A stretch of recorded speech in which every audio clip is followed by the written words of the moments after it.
A sincerely wonderful good morning everyone, and welcome to today's video. My name is Decaf Nvidia.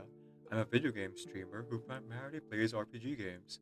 I am also a hobby voice actor and singer, so you hear me do one or both of those things.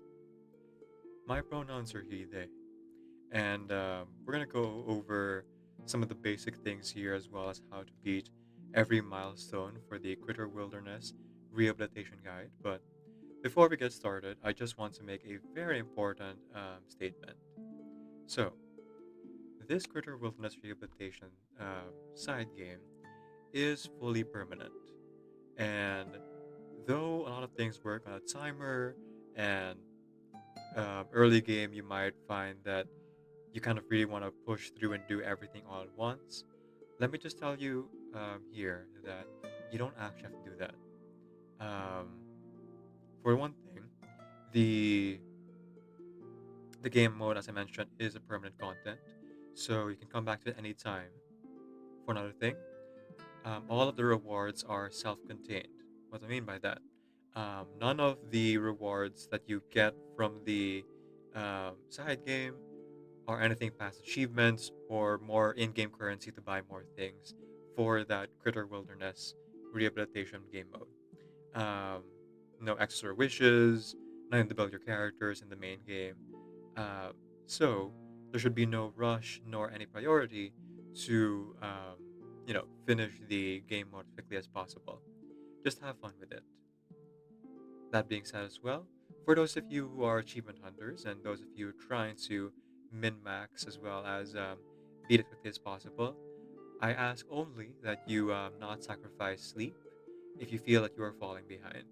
Um, Even mid game, there's some things that will like run out in 3 or 4 hours rather than like 6 or 8 towards the late game. But it's not worth it.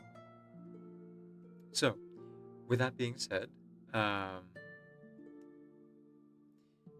this reminder again: all the rewards self-contained, all currency goes right back in training critters and helping them find forever homes. Let's get into the guide. One thing I will say as well, as we're getting into the video, is that all of this um, is actually going to exist and does exist as a text document file, which I have linked to in the description. So if you have an easier time parsing through plain text compared to watching a video, please make use of that one. Uh, it was originally written in Discord, so you have to forgive the many bullet points I go through there, but it might be easier to parse for those who are, um, more visual learners and like doing things themselves, like reading through themselves. I will leave it up to you. So, getting started here, go ahead and go into your in-game mail, and whether you're a new player or whether you are an existing player, just starting out with Critter Wilderness, there will be a mail item delivered to you, giving you 100,000 of the in-game currency to help build your Critter Wilderness.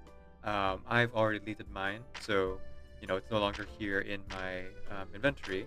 But aside from that, you also get 20 pieces of candy, which will be important later for training your critters. Now, with that 100,000 currency, go ahead and go into the shop for the bank here.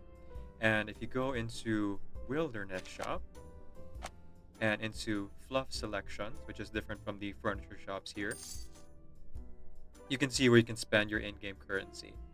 Now, as I mentioned, they give you 20 free candy, so I don't recommend buying any candy at the start. So you actually have two choices that I would recommend. Either you get the Whirring Winder or the Entwined Winder. If you are someone who is very much dedicated, or even if you're someone who is rather new to the whole system, though the Whirring Winder is a lot more expensive, trust me, you will want to buy the Whirring Winder first. Because I made the mistake of buying Entwined Winders in the early game, and let me tell you, it's not worth it in the early game unless you're extremely lucky. So yeah, go ahead and just buy as many Whirring Winders as you can get. I believe you can get around 27, 26 with 100,000. Though my math might be a little bit off there. So you can get about 28. So go ahead and get 28 Whirring Winders, just to start out um, with the in-game currency they give you. Now let's go ahead and get into the wilderness. Now, for the purposes of our little guide here, I'm going to go through specific sections based on each milestone, rather than separate things out in a uh, section just based on what they do, just so that I have like a basis on when things show up first versus when they show up later. So the very first thing here is milestone one, or operation goals one. Complete training for one critter. Place your ingredient branch, ingredient depot in the wilderness, and using draw to get one critter. So there'll be a bunch of tutorials that play, and you'll be forced to do all of this anyway. But the important thing is, placement first. Oh, sorry, my button. So you click on Edit Wilderness, and the tutorial will kind of have you place those buildings right away. So if you go into Buildings, and you click on Production, this is where all of the Critter Wilderness Rehabilitation buildings are stored.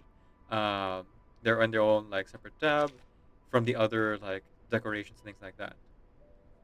So you can go ahead and find them here. So the game will ask you to place one ingredient depot, known as the hub. So yeah, just go ahead and place your ingredient depot hub building down, and the tutorial will continue from there. One thing I do want you to take note, though, is to constantly check this specific menu. So again, edit wilderness, building, and then production, because every time you clear a milestone, there's a good chance that more buildings will unlock, which will cost you that in-game currency to buy and then place, which will be important later for when you are making trades. But for our purposes, right, we just went ahead and placed the green hub at the start. Next would be completing training for one critter and using draw to get one critter. So immediately they are going to give you the option to use one of your many whirring winders, which, if you were able to do it at the start, you should already have. So you go down to the cafe, which is one of the buildings that you were asked to place. Oh, sorry, not the cafe there. Here we go, the critter dwelling. And you go down to this icon, this gummel machine. They will ask you to use one of your whirring winders to draw one of these critters. Now, of course, as I mentioned, you should really buy the 28 whirring winders to start with. Um, so there is no like percentage chance necessarily. This is fixed every time you have a new gumball. So there are about 74 critters for you to roll from. Now, the good thing about early game, and even as you're just getting started, is that at the start, it won't really matter um, which critters you have specifically. Though, if you are able to get the 5-star Splinter Cat, this will be like a huge advantage for your manufacturing buildings. Dodo Bird will be good for mid game and late game, and any 6-star will kind of decide, how quickly you can get to that end game. But no, none of them are like necessary or required to really speed up things here. But you know, it's casual game mode. Once you have all 6-star critters, you can go ahead and just kind of stop buying whirring winders and using the gumball machine in general, because there'll be a better way to get critters with good stats. Unless, of course, you're still trying to get the complete critter collection set, right? But if you're trying to make it to the end as quickly as possible, just rolling the Tripodero, the Tea Kettler, and then Dodo Bird is already enough to kind of get you there. So you can kind of stop rolling if you get those three. If you want to go for the Abang Ankos, which is also in here, that's good as well. And there is, of course, a secret 15th critter, which will, be its own kind of thing. There's a cheese strategy attached to that secret critter. So if you would like to know about that, go ahead and skip to the end of the video where I will put the cheese strategy.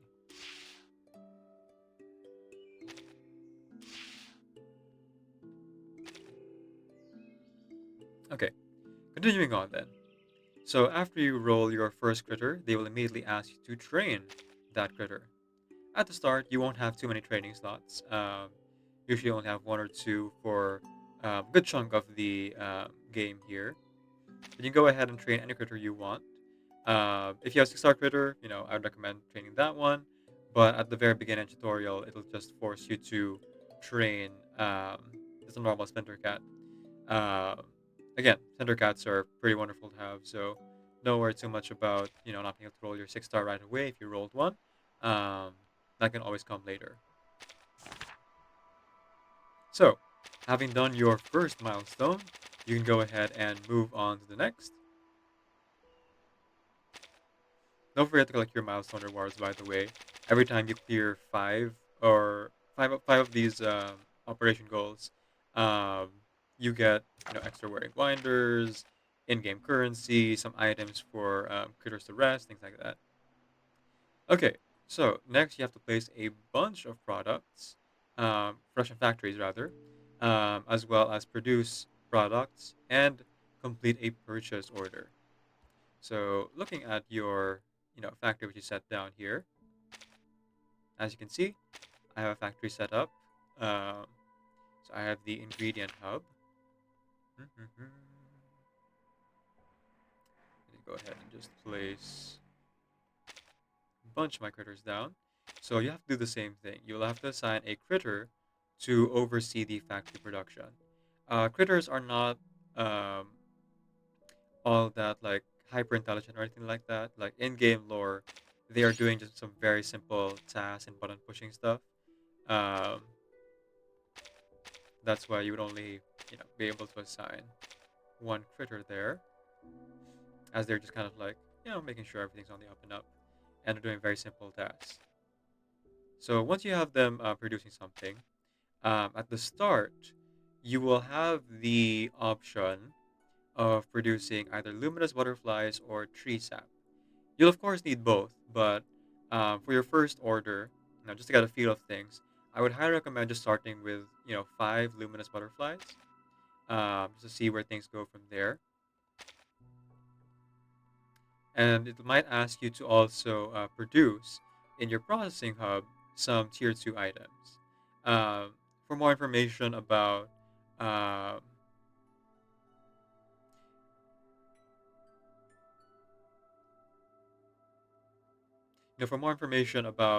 this one, let's go ahead and go over this. So we have 3 types of factories. We have the ingredient factories. These are the ones that create the most basic ingredients. Then we have tier 2 processing factories. So we have the processing hub, processing branch, and processing branch 3, which create more items from the tier 1 items here, the basic ingredients. Kind of like the crafting system in the main game for when you are building resonance for your characters or leveling them up past certain levels. And then, of course, you have your manufacturing branches, which is the most expensive and hardest to produce items, which are made from these tier 2 items, right? So anything in the manufacturing factories, you would have to like, you know, have these already prepared. Which is why I recommend that to start with, you just do times 5 luminous butterflies, because then you would be able to craft um, the powdered wings already.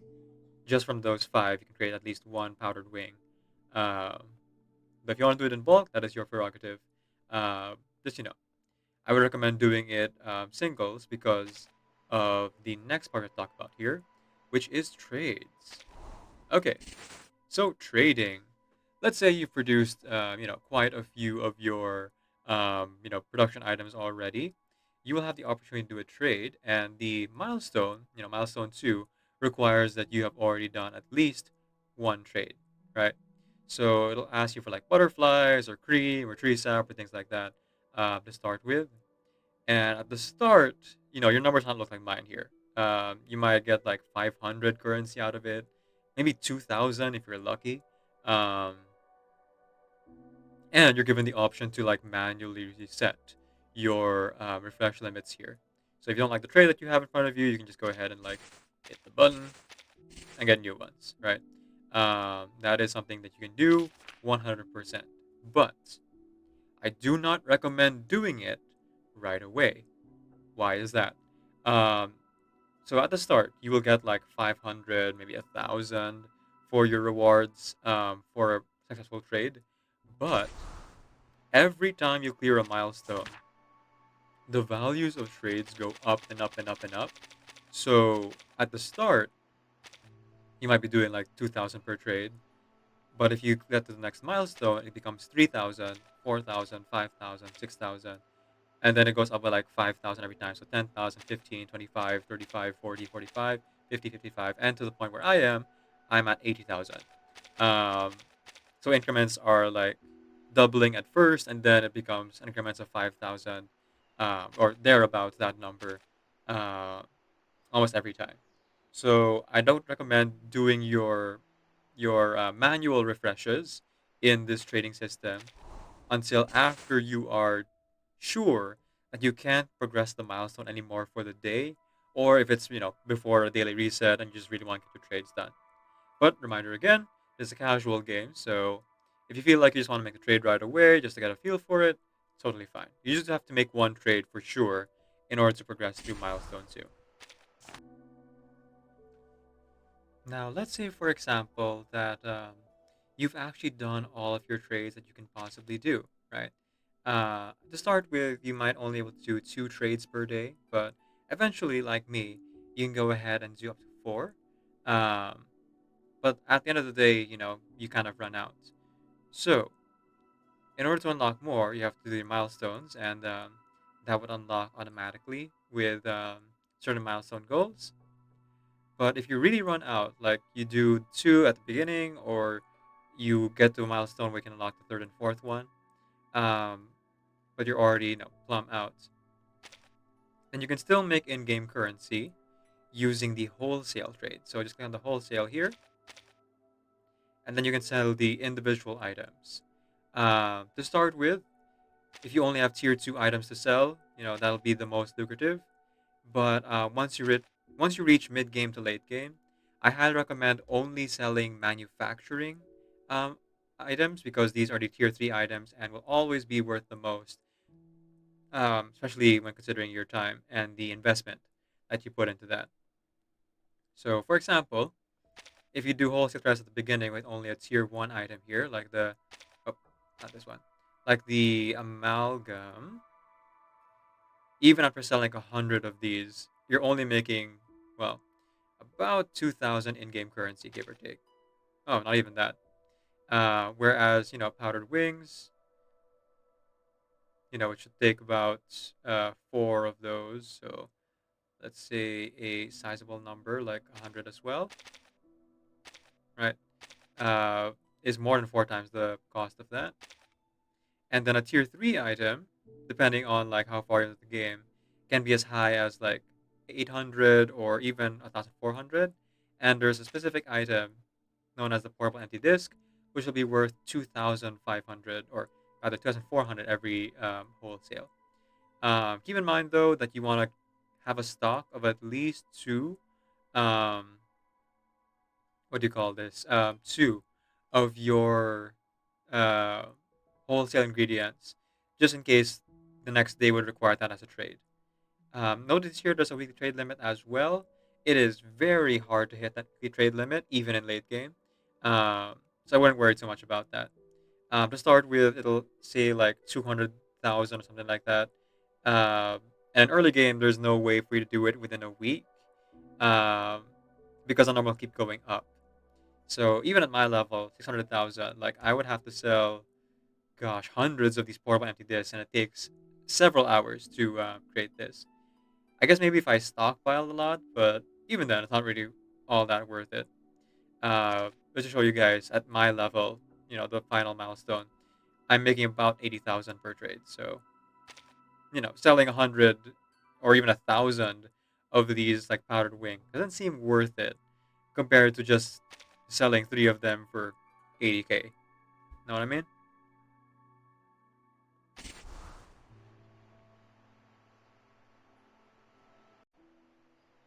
Now, milestone three is where things can get a little bit tricky, right? It's your first day, so you're still like getting through the tutorial and stuff like that. Um, Claim milestone bonus is a very easy one. Like I said, all these milestone rewards will unlock every five you do. So you've already unlocked two at this point. You can just go ahead and click on this one. It'll claim your Whirring Winder and in-game currencies, as well as some treats to help rest your critters later on when you go to bed. Um, Assigning three critters work at the same time is also very simple. You just go into the factory and assign, one critter per factory you have. Um, and collecting products from a processing building one time. So that powdered ring I mentioned earlier, you might have already done this if you were doing a trade, right? And last but not least, placing the manufacturing hub Nathan's factory. So a reminder again that all these buildings cost in-game currency. So you might have to do like one or two more trades in order to afford the manufacturing building. Uh, but you can go ahead and just do that, and you'll immediately be pushed into milestone four. So one and done, pretty easy. Next up here, we have collecting or processing building five times, which, if you were doing, single items to start with, you should have already done. But if you're doing it in bulk, it might take a little bit longer. Set up one transport route to enable automatic product transportation. Collect products from a manufacturing building one time. So, this one, if you already bought the manufacturing building, you should have already created a, tier three item from the processing buildings. So that's pretty easy.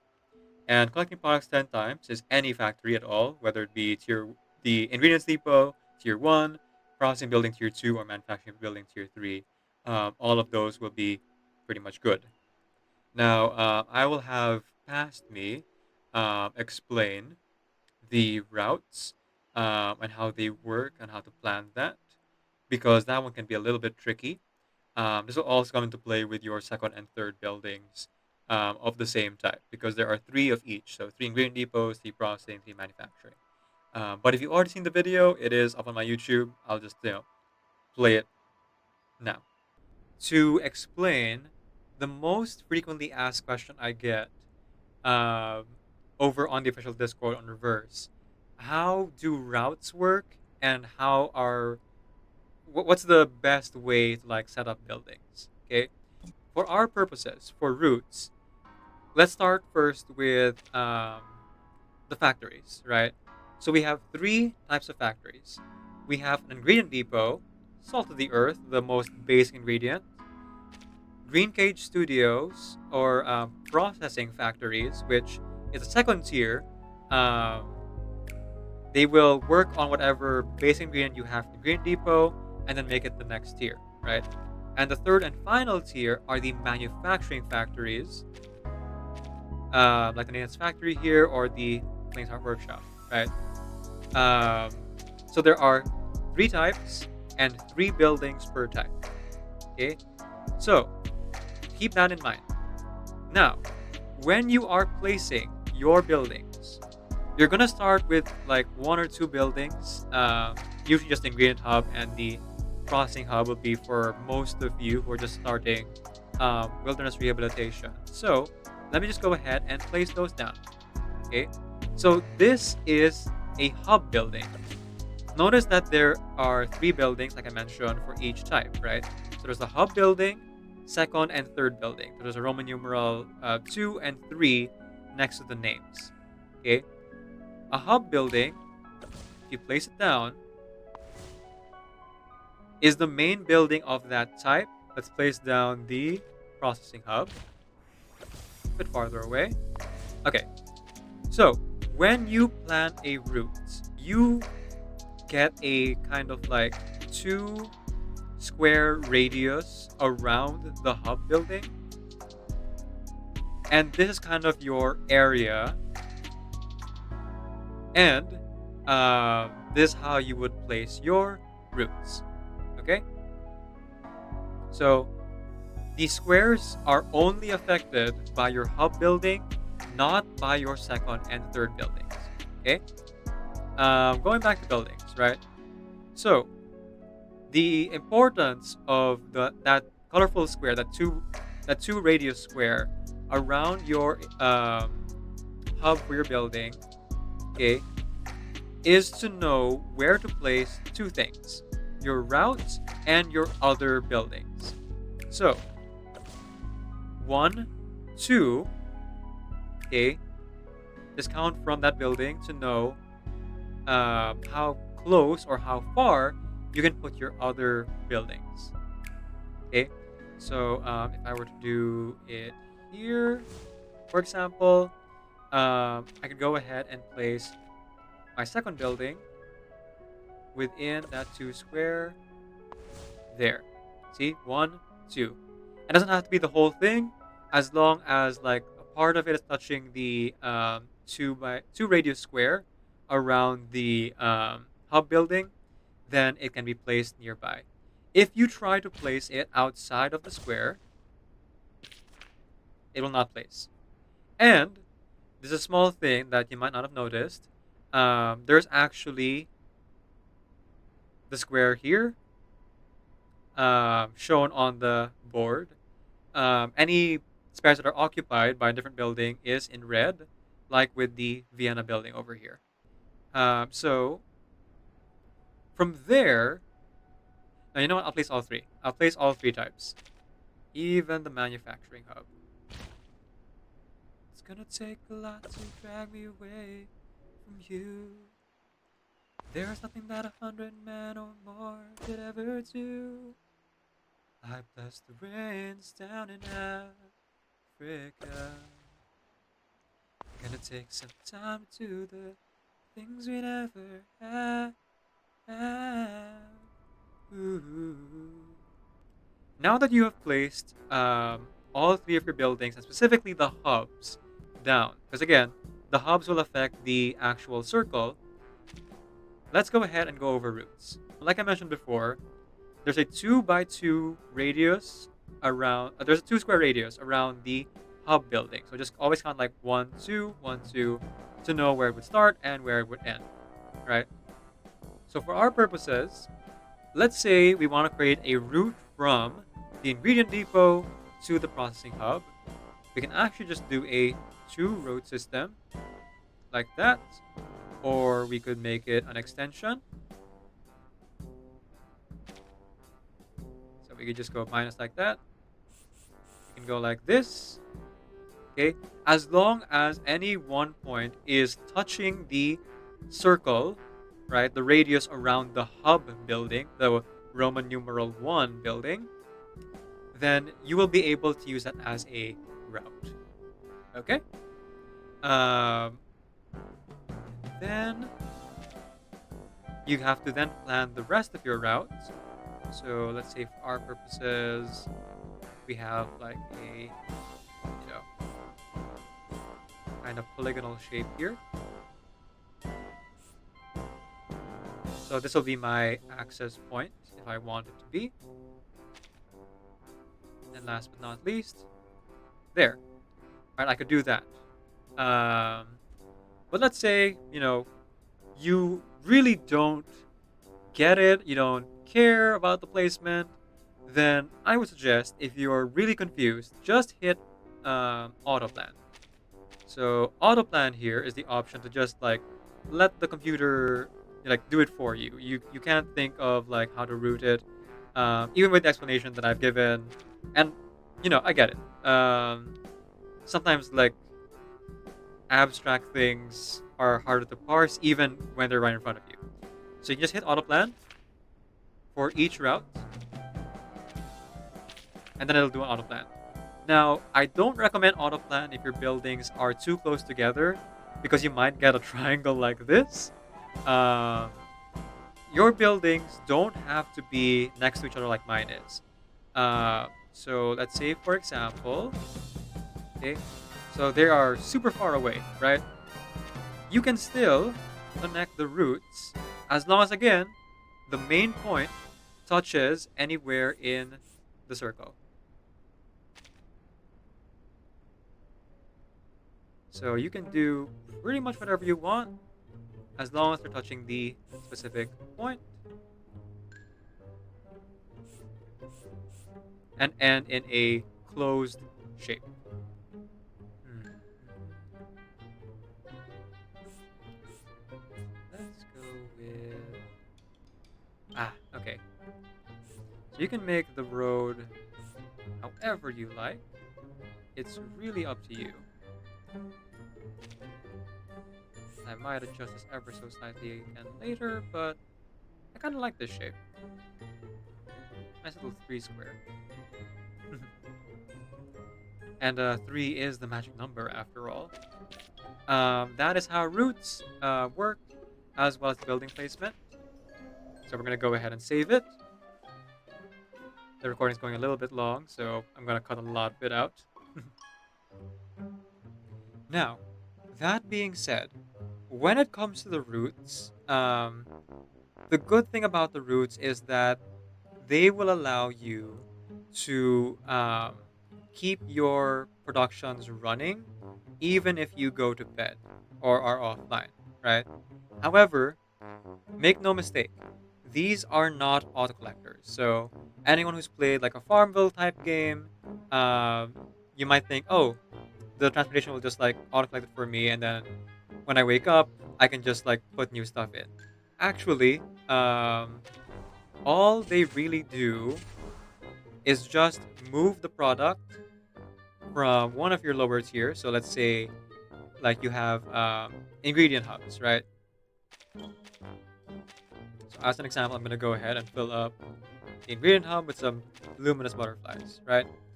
Um, and the processing hub, let's say you're trying to make some powdered wings, right? For powdered wings, you need 4 butterflies. So you would go ahead and, put that in.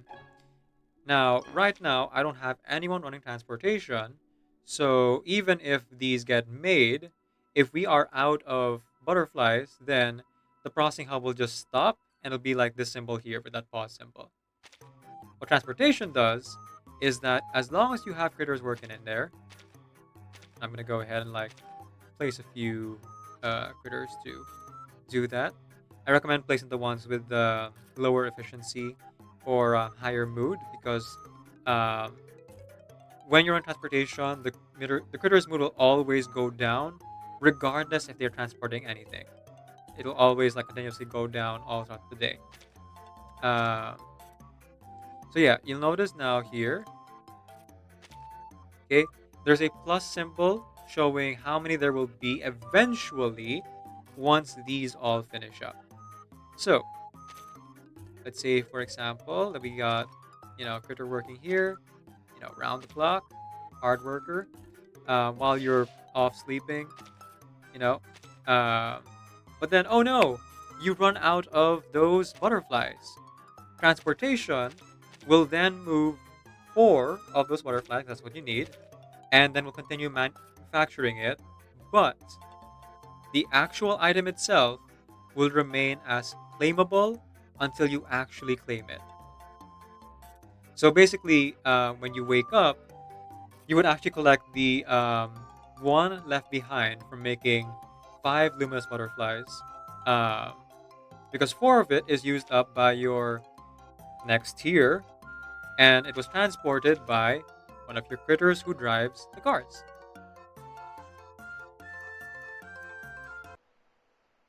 And welcome back. So you might have just skipped ahead past that section if you already know how roots work, or maybe you already saw the video. Then all good. I debated myself if I wanted to just explain it again, but then I realized it would mess up my wilderness so much that I figure, I might as well just place that 10-minute video in the middle of this, what I assume is an hour-long guide. Um, all right. So after milestone 4, you unlock the kind of mid-game, end-game item, which will kind of determine uh, how your game goes from here. So for those of you who, like me, accidentally bought the entwining winders, you will unlock what's known as the mixer. So the mixer, we'll get into in a bit here, is how you will create critters with extremely high stats, right? You'll also need to own a level 2 ingredient building, so you'll be able to level up your buildings, and you'll be able to what do you call this? Do auto assignments. So you can go ahead and just go into your production and auto assign critter from this button here. You can also auto select products if you don't want to think too much or too hard about what products you want to line up for trades. Okay, so in order to explain, the cafe, rest, stats, all of that, let's go ahead and go into training first. Okay, so here in training, you are going to train the critters that you have, right? So you can go ahead and train your critter in one of three stats. There's efficiency, which will speed up how quickly a critter can oversee and produce any ingredients created from your factories. There's endurance, which will decrease how much mood is consumed while the critters are working in your factory. And then there's specialty. Specialty will give you a percentage chance of doubling whatever ingredient is produced in that factory. Um, from early to mid game and even late game, I highly recommend only focusing on efficiency and just doing that stat. This will be very important later when we get into mixing, as well as for your late game when you are trying to do as many orders as you can in a short amount of time as possible. Endurance is good only for early game. When you have less critters to work with and they get tired because you have a full time job, you're going to school, or you just don't have the time to play this, every hour by the hour or something, or not sacrificing sleep like a responsible person. Specialty is really only good for late game, um, because you would have to have like high efficiency stat to really make specialty worth it in the first place. Um, so, going into your production, those three stats will affect us accordingly. So, like I said, specialty will give you a percentage chance of doubling certain products. Um, Mood, for as a base stat, all of your critters at the lowest will consume 20 mood per hour. So that's their endurance, right? So after about 10 hours, your critter will hit zero and immediately have to go rest. So do keep that in mind um, when you are, having them work here in the factories. Efficiency. Notice here that there's 100 here. This is the base stat of 100. It goes up every tier. So if you go back to our workers here, we have uh, B to triple S rank, and it goes up by a certain number every time, up to 150. Though the tea kettler will go up as high as, hang on, let me just show you. Tea kettler is a 6-star critter, of course, that you have to have a chance of rolling. Oh, what am I doing? There we go. Uh, the tea kettler will appear as 203, though there is a cheese strategy, which you can skip to the end here, um, if you would like to know about that, on the highest efficiency critter. And it's surprisingly um, not what you would think. So yeah, eventually they will get tired. So after again, um, 10 hours, a normal critter will get tired and no longer be able to function and create ingredients in any of your factories here. So you will need to have them go rest. So go ahead and place them in the critter dwelling. To start with, you should already have one. But if you don't see it in the field, make sure that you go to Out Wilderness and place the building. Really, just always, always, always double check that you've already placed all your buildings, because they cost in-game currency, and you might end up spending it on like whirring winders or candy, without realizing that you actually need the buildings to like make certain trades.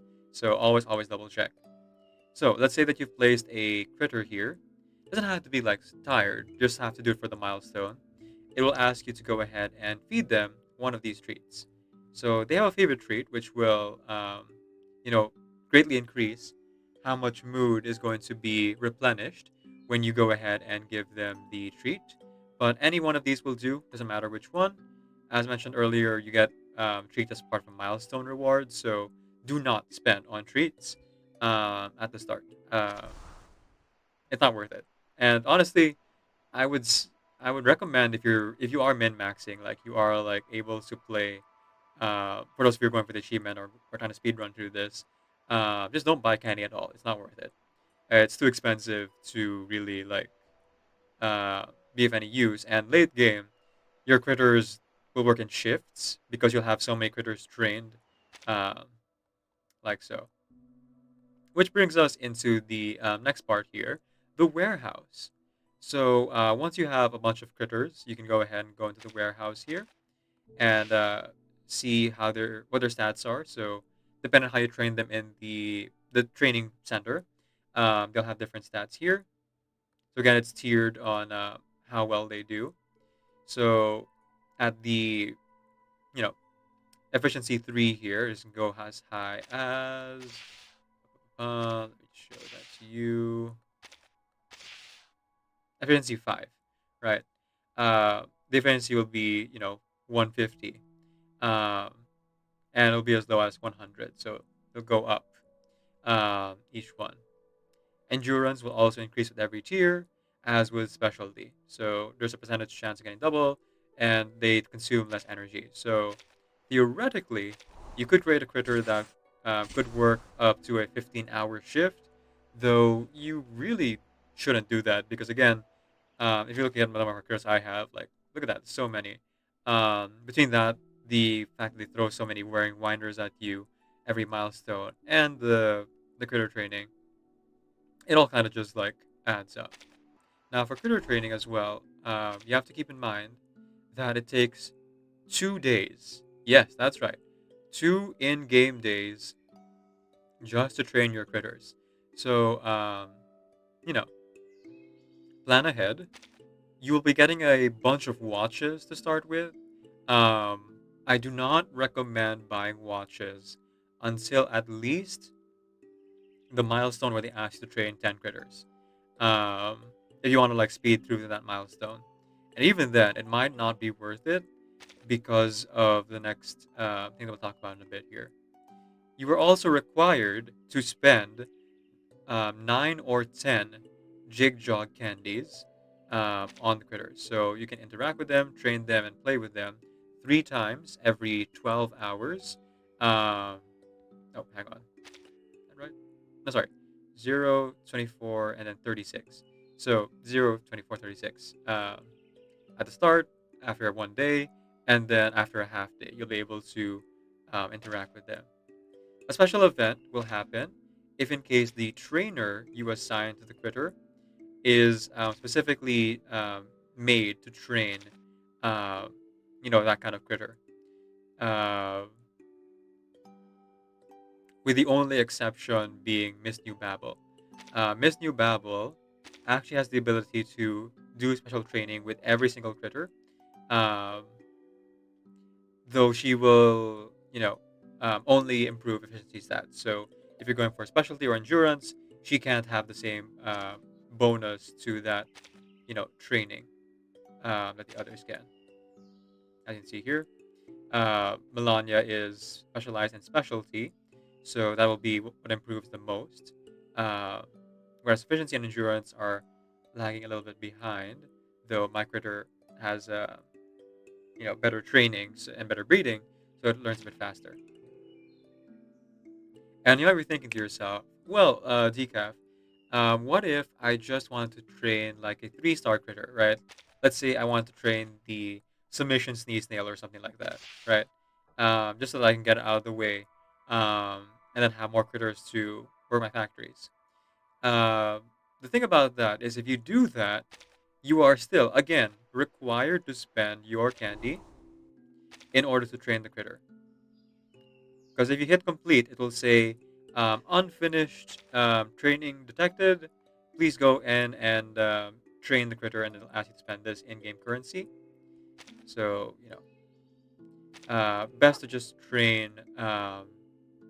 Best to budget your training of critters with however much currency you have. And if you actually go into the shop and you see how much jigsaw candy is worth. So again, you need 10 to train one critter. That's without using the watch to like speed up time. Um, just 10 cost you 15,000. So thank goodness for the 20 they gave you at the beginning. Um, because without it, you're going to have to buy the discounted price of 15,000 to train one critter. So, if you're just trying to like pump them out, do keep in mind that candy is required uh, for training. I'm just gonna go ahead and train again here because I can. Cute.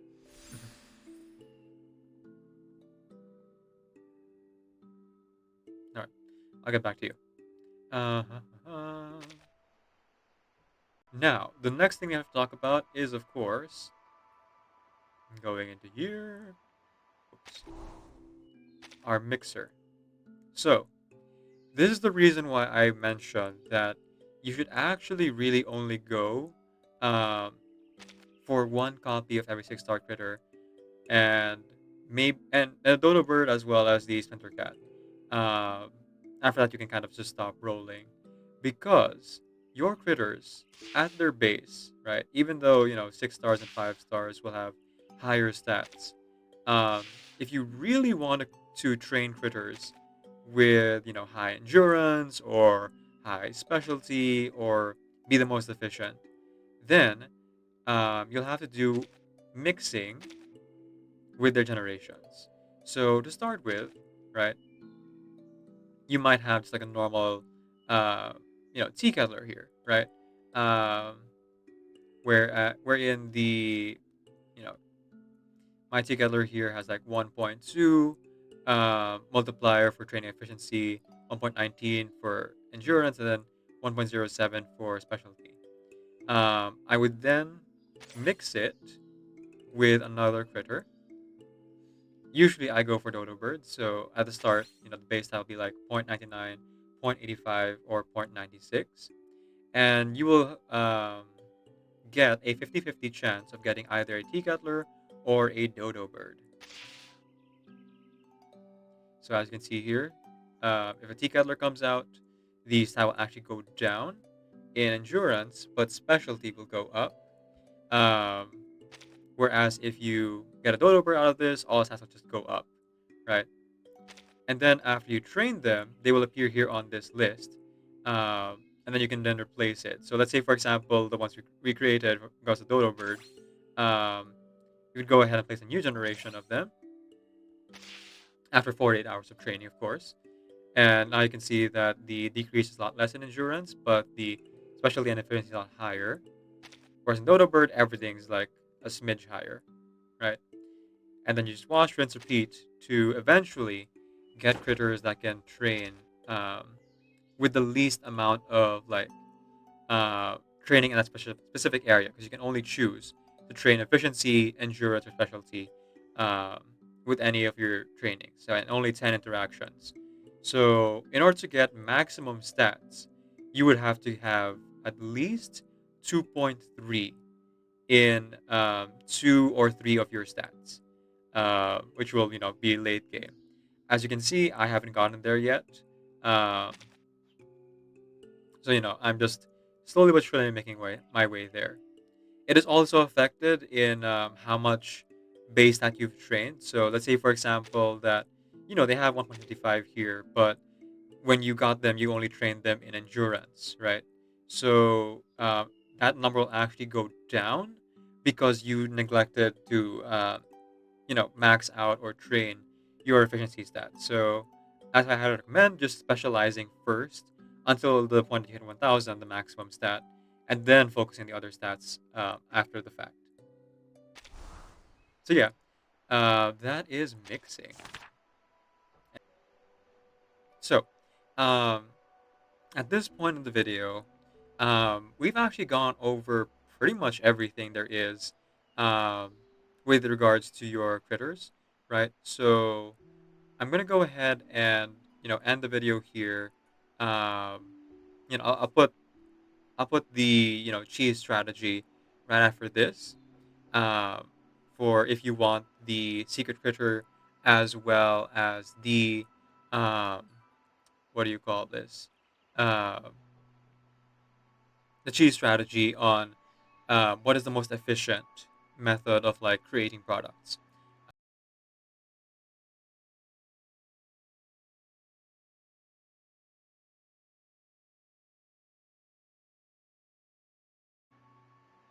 Okay, so cheese strategy. Warning ahead. Everything that I'm about to discuss in this section of the video may spoil your enjoyment a little bit, especially if you're going for 6 stars and you believe in 6 star supremacy. Um, because let me tell you, what I'm about to say is going to kind of flip that on its head. Still here? If you want to skip past to the end of the video, go ahead and just like go to this timestamp or click on the chapter. Or, check out the video because I just do my outro at the after this cheat strategy mention. So, um, once you level up your factories enough, right? If you actually go in and you actually go in here, you can actually level up your building to the point where you can have two critters in one of your processing buildings or one of your manufacturing buildings. Now, tea kettlers are the critter with the most efficiency, and normally that means that they actually have the highest production rate, right, of creating these items. However, in reality, and let me see if I can get as close as possible to that. So let's say, for example, let's use this one. All right. So as you can see here, it's going to take 9 minutes with two tea kettlers with around 150 efficiency.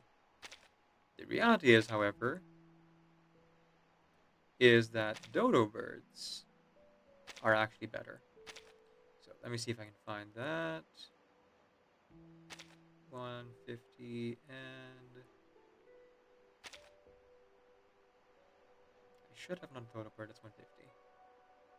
Ah, here we go. So, 9 minutes. Whoops. Gosh dang it.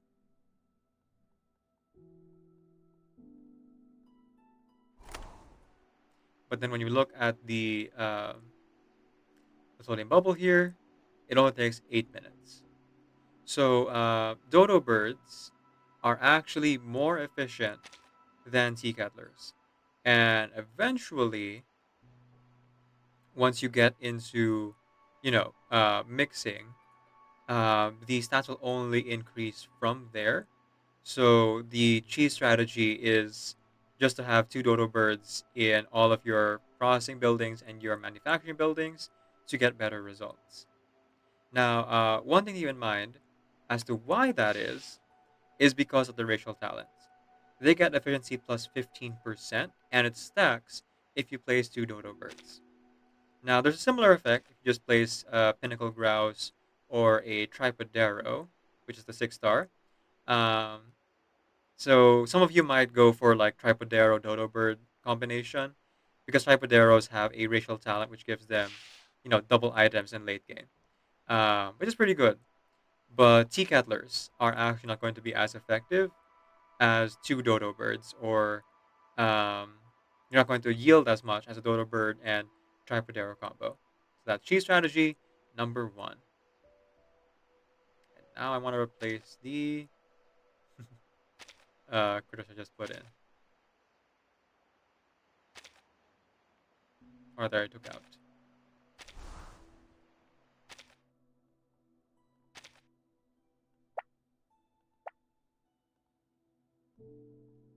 Okay, all good there. Now back to it. Cheese strategy number 2. And this is going to be tied to the final milestone achievement, acquiring one carbuncle. Notice that carbuncle doesn't actually appear in any of this list of 74 critters that you can roll for. That's because it's a secret critter. The carbuncle, which even I don't have at this point, um, is a 15 critter that has a 1% chance of spawning from the gumball machine or from mixing. Though, if you have a critter with excellent stats, meaning to say you have at least SS or 900 in efficiency, endurance, and specialty, the chance for getting a carbuncle increases significantly. I don't know the exact numbers, but that's how that would work. Now, why would you want a carbuncle, right? Its stats are actually one of the worst of all of the critters here. Um, but its racial talent, which credit to Spirit Soul here, um, is that it has the ability to never get tired. It will always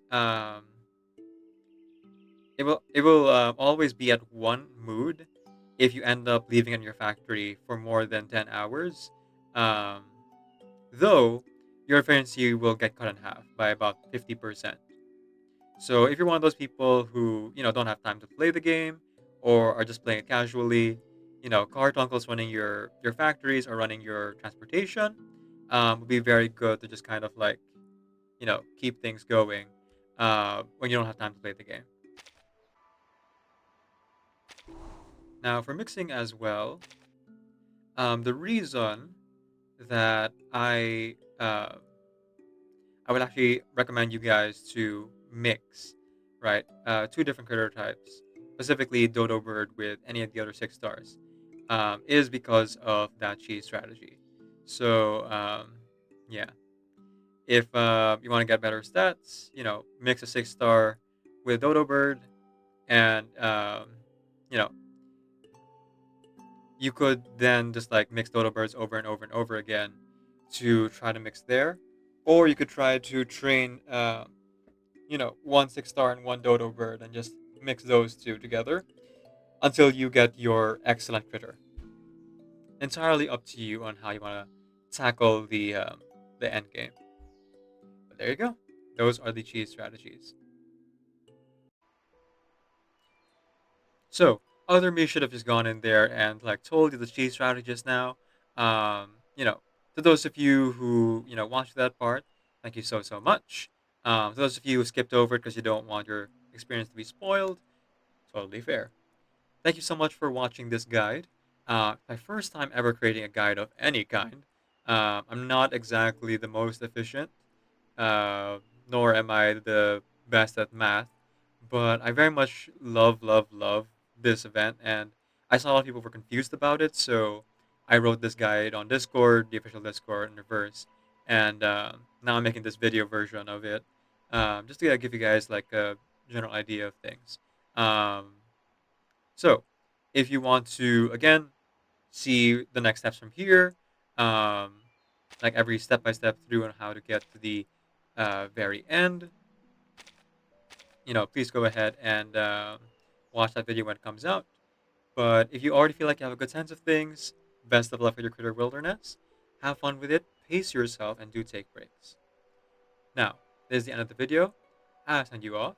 Keep in mind and remember that Decaf Nvidia is a Creative Commons Attribution, non-commercial share alike, 4.0 international license. Off you get. You can ring my bell.